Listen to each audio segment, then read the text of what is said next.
Kapatid, gusto ko lang sabihin sa iyo, patuloy kang magtiwala sa ating Panginoon. Patuloy kang magtiwala sa Kanya at patuloy naman ang palataya, kapatid.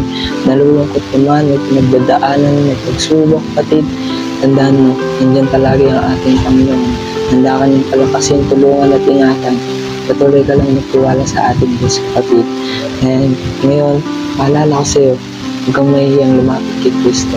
Siya lang ang kayang makapagbigay sa iyo ng tunay kapayapaan, kasiglahan, kasiyahan. Yan ang lagi mong tatandaan. Kaya sa Diyos lumapit, kapatid. Yan ang tatandaan mo. Ang Diyos kaya kang bigyan ng iyong kailangan. Kaya niya magbigay kasiyahan na nais mo na hindi mo natanggap dito sa mundong ito. Kapatid, kaya kang bigyan ng tunay na pagbabago.